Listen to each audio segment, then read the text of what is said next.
रहमान रहीम। अब देखिए, अब हम यूनिट नंबर किसको स्टार्ट कर रहे हैं? यूनिट नंबर 12 को स्टार्ट कर रहे हैं जी। इस यूनिट का नाम है लाइन बाइसेक्टर इन एंगल बाइसेक्टर। अब देखते जाइए, एक एक करके डिफिनीशन को पढ़ते हैं जी कि ये डिफिनीशन क्या कहते हैं। सबसे पहले डिफाइन करते हैं सेगमेंट बाइसेक्टर को। सेगमेंट बाइसेक्टर क्या होता है कि मान लो आपने एक लाइन सेगमेंट लिया, ये आपके सामने लाइन सेगमेंट है। अब आपने इसके ऊपर से एक ऐसा लाइन ड्रा करना है। मैंने जैसे कि लाइन ड्रा किया, ये आपका हो गया एक लाइन। अगर हम इसको नाम दे दे ए बी सी और ऊपर से डी, तो सेगमेंट बाइसेक्टर ये कहता है ऊपर से जो लाइन आई है, इसका मतलब है कि ये वाला साइड और ये वाला साइड आपस में कांग्रुएंट होते हैं। ये मतलब होता है सेगमेंट बाइसेक्टर का। यानी ऊपर से जो लाइन आ रही है, इसका मतलब ये होगा कि ये दोनों आपस में क्या होंगे? कांग्रुएंट होंगे। यहां तक तो पॉइंट बड़ा सिंपल है, साथ साथ हमने एग्जांपल से इस चीज की क्लियरेंस भी की। अब इसके बाद आता है जी मिड पॉइंट। मिड पॉइंट, ये पॉइंट अगर आप देखें इस पॉइंट को, ये मिड पॉइंट कहलाता है जी। ठीक है जी, इसको क्या बोलते हैं? जो सेगमेंट बाइसेक्टर में जहां से ऊपर से आपने जो लाइन ड्रा की है, जो जहां पे इंटरसेक्ट हो रहा है, वो क्या कहलाता है? Mid point of segment. यहां तक पॉइंट क्लियर होगा जी? बिल्कुल क्लियर। अब आगे जाते हैं जी। एक होता है परपेंडिकुलर बाइसेक्टर। परपेंडिकुलर बाइसेक्टर का मतलब क्या होता है? मान लो कि आपने ये एक लाइन सेगमेंट लिया, अब मैं ऊपर से एक लाइन इसके ऊपर लेके आता हूं जी। ये मैंने लाइन लेके आया जी। मान लो ये आपका ए बी और सी हो गया जी, ऊपर आपका डी है। अब क्या होगा? परपेंडिकुलर बाइसेक्टर का मतलब होता है एक तो ये इस लाइन को बाइसेक्ट करेगा। इस लाइन को क्या करेगा? बाइसेक्ट करेगा। फर्स्ट पॉइंट आपका ये होगा परपेंडिकुलर बाइसेक्टर में।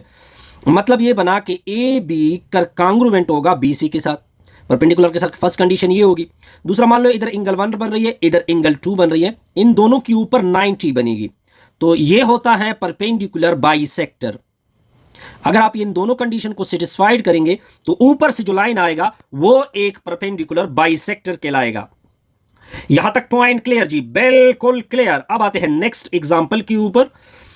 दूसरा अब डिफाइन करना है एंगल बाइसेक्टर को। एंगल बाइसेक्टर का मतलब होता है कि आपने एक एंगल लेनी है। मान लो मैंने ये एक एंगल ले ली, अब देख सकते हैं कि ये मेरी एंगल हो गई जी।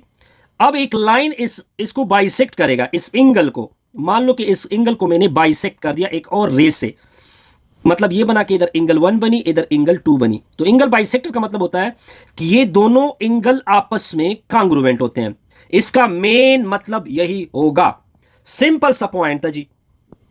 अब आते हैं थ्योरम 12.1 की तरफ। अब देखिए, अब हम थ्योरम 12.1 को क्या करेंगे? डिस्कस करेंगे। देखते जाइए। आपने एक लाइन सेगमेंट लेना है जी। मान लो कि लाइन सेगमेंट मैंने ए बी लिया। A B is a line segment. ये आपका यहां तक पॉइंट क्लियर होगा जी? बिल्कुल सर, क्लियर हो गया जी। अब साथ साथ इसका डायग्राम भी खींचते हैं। ये आपका लाइन सेगमेंट हो गया जी। मान लो इस लाइन सेगमेंट का हमने नाम रख दिया ए बी। अब आपने क्या करना है? राइट बाइसेक्टर डालना है। राइट बाइसेक्टर का मतलब क्या होता है कि ऊपर से आपने एक लाइन ड्रा करना है। जैसे मैंने ये लाइन ड्रा कर दिया, लाइन का नाम मैंने एम और एन रखा। ठीक है जी। लेकिन ये है राइट बाइसेक्टर। राइट बाइसेक्टर का मतलब होता है कि इनके दो बराबर टुकड़े करेगा, यानी ये दोनों टुकड़े आपस में बराबर होंगे। ये होता है M N is a right bisector. M N मैंने क्या लिया? राइट बाइसेक्टर लिया। अब राइट बाइसेक्टर का मतलब मैंने समझा दिया कि A M is congruent to M B. ये मतलब होता है राइट बाइसेक्टर का। लेकिन साथ साथ एक और मतलब भी होता है कि इधर एंगल 1 इधर एंगल 2, ये दोनों भी कांग्रुएंट होंगे। ये एंगल 1 और एंगल 2 कांग्रुएंट होंगे और दोनों के ऊपर कितना बनेगा? 90 एंगल बनेगी। अब आगे क्या करोगे? अब आपने एक पॉइंट लेना है इस राइट बाइसेक्टर के ऊपर। मान लो ये पॉइंट मैंने यहां पे लिया, पॉइंट का मैंने नाम रख दिया P। हमने P एक पॉइंट लिया, P एज अ पॉइंट, लेकिन ये पॉइंट कैसा है? ऑन एम एन के ऊपर है जी। यहां तक पॉइंट क्लियर। अब इसके बाद हमारा टारगेट आएगा। क्या आएगा जी? टारगेट। हमारा टारगेट ये है, अब मैं आपको समझा सकता हूं ये टारगेट, कि ये यहां से लेकर यहां तक डिस्टेंस और यहां से लेकर यहां तक डिस्टेंस दोनों कांग्रुएंट होगी। यानी ए पी कांग्रुएंट होगा पी बी के साथ। यही कहता है इज इक्विडिस्टेंस का मतलब होता है वो दोनों आपस में, यानी एक एंड पॉइंट से वो लाइन और दूसरे एंड से वो पॉइंट आपस में क्या होंगे? कांग्रुएंट होंगे। यहां तक पॉइंट क्लियर जी। अब हमारा टारगेट, हमने टारगेट को क्या करना है? अचीव करना है। तो देखते जाइए हम इसका क्या लेंगे। इसका लेंगे प्रूफ के लिए मैं सिंपल तरीका बताऊंगा। एक तरफ पे आपने लेना है स्टेटमेंट, दूसरे साइड पे आपने लेना होगा रीजन। इसका सिंपल मैं आपको तरीका बता देता हूं कि करना क्या होता है। अगर मैं इस ट्राइंगल को इस ट्राइंगल के साथ कांग्रुएंट कर दूं, तब ये दोनों तो इसके करस्पॉन्डेंट साइड भी क्या होंगे, कांग्रुएंट। हम अपने टारगेट को क्या करेंगे, सिंपल तरीके से अचीव करेंगे। तो हम दो ट्राइंगल लेंगे, एक ट्राइंगल APM लेंगे, इसके करस्पॉन्डेंस में लेंगे कौन सा ट्राइंगल, ट्राइंगल PMB को। पॉइंट क्लियर जी। अब एक एक करके देखते जाइए। अब अगर आप दरमियान वाले लाइन को देखें, ये दोनों में मौजूद है, तो PM इज कांग्रुएंट है PM के, क्योंकि ये कॉमन है और कॉमन हमेशा कांग्रुएंट होता है किसी भी चीज में। अब अगर आप इन एंगल को देखें और इस एंगल को देखें, ये मैंने गिवन में कहा है कि ये दोनों आपस में कांग्रुएंट है। Angle 1 is congruent to angle 2, दोनों के ऊपर का कितनी बनती है, 90, ये मैंने गिवन में लिखा हुआ है। अब ये वाला साइड और ये वाला साइड आपस में क्या है, कांग्रुएंट होंगे। तो AM is congruent to MB, ये मैंने कहां पे लिखा हुआ है, गिवन में। तो इसका मतलब ये बना कि ये ट्राइंगल APM कांग्रुएंट होगा ट्राइंगल PMB के साथ। अब कौन सा, दो साइड हो गए, दरमियान की एंगल आ गई, साइड एंगल साइड पोस्टुलेट के मुताबिक। यहां तक पॉइंट क्लियर जी, बिल्कुल क्लियर। अब जब ये ट्राइंगल कांग्रुएंट है, तो इसका मतलब है कि इसके करस्पॉन्डेंट साइड भी आपस में क्या होंगे, कांग्रुएंट होंगे। तो AP इज कांग्रुएंट टू क्या होगा, PB के साथ होगा। और ये आपका हमने क्या अचीव किया, टारगेट को अचीव किया। सिंपल सा तेवरम था जी, इसमें कोई मुश्किल नहीं होगी। अब आते हैं, एक एग्जांपल नंबर 1 लिखा हुआ है, एग्जांपल नंबर 1 को करते हैं जी।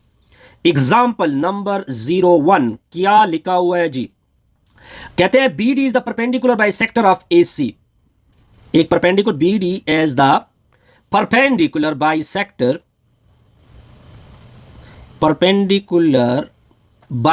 Of AC।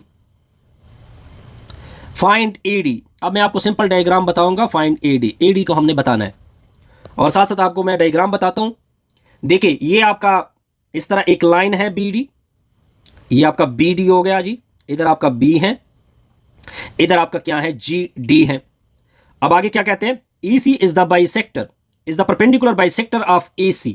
ये किसका परपेंडिकुलर बाइसेक्टर है, AC का परपेंडिकुलर बाइसेक्टर है। यानी इस तरह AC को बिल्कुल दरमियान में कट कर रहा है। इधर क्या लिखेंगे, A लिखेंगे, इधर क्या लिखेंगे, C लिखेंगे।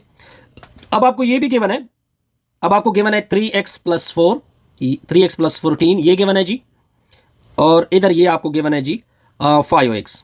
अब आपको थ्योरम नंबर 11.1 का यूज करना है, 12.1 का। क्या अब आपको पता है कि जब इस तरह होगा तो ये दोनों आपस में क्या होंगे, कांग्रुएंट होंगे। कांग्रुएंट मतलब इक्वल होंगे, तो ये दोनों आपस में इक्वल होंगे। इसको उधर शिफ्ट करोगे तो माइनस होगा, 5x में से 3x को निकाल दोगे, इक्वल टू 14 बनेगा।